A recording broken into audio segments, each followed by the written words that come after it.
አንድ ቪዲዮ አየሁኝ ይሄን ቪዲዮ ሁላችሁም አይታችሁታል ብዬ ተስፋ አደርጋለሁ ፌስቡክ ላይ ነው ያየሁት እንዳየሁት ኮሜንት ጽፌያለሁ ግን የኔን ሐሳብ መናገር አለብኝ ብዬ ስላሰብኩኝ ይሄን ቪዲዮ እዚህ ያመጣሁትና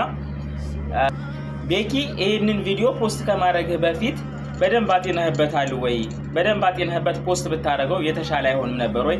ላንተ ነው ይሄንን ሌላው ሁለት እይታለኝ አንደኛ ሙስሊሞች እንደዚህ ያደርጋሉ ብሎ ማንጸባረቅን ይመስላል ሁለተኛው ደግሞ ሰራተኞች ላይ አሰሪዎች ብቻ ናቸው ክፉዎች የሚለውን ነገር ያንጸባርቃል ይሄ ደግሞ ሁለቱም የተሳሳተ ነገር ነው ብዬ ስለማምን ነው የመጀመሪያው ነገር በሃይማኖት ደረጃ አንድን ሰው የደፈረ ሰው ቅጣት አለው በህጉ መሰረት ቅጣት አለውና ቅጣቱ ከባድ ነው ያንን መዘንጋት አስፈላጊ ነው ብዬ አላስብም ሁለተኛ ነገር ደግሞ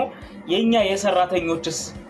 ክፋት የለብንም ወይ የኛንስ ክፋት መደበቁ ለምን አስፈለገ በሶስተኛና ዋናው ነገር 10 አመት 12 አመት እስከ 20 አመት 30 አመት ድረስ አረብ ሀገር ግርጥት ብለን ሰርተን ወደ ሀገራችን ስንመለስ ማረፊያ ይሆነናል እፎይ እንልበታለን ብለን ያሰብነውንና ያደረግነውን ነገር ይሄ ነገር የላችሁም ይያሉ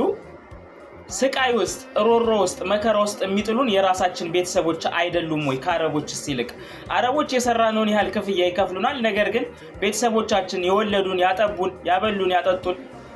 ያለበሱን ያሳደጉን ቤተሰቦቻችን እንደዚህ አይነት ግፍ ይሰራሉ እነሱንስ ዝም ማለቱ ለምን አስፈለገ ቤኪዬ ይሄን ለማለት ነው እናንተ እንዴት አያችሁት ቪዲዮውን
ጥንቃቄ ቢደረግ ለምሳሌ አይተናል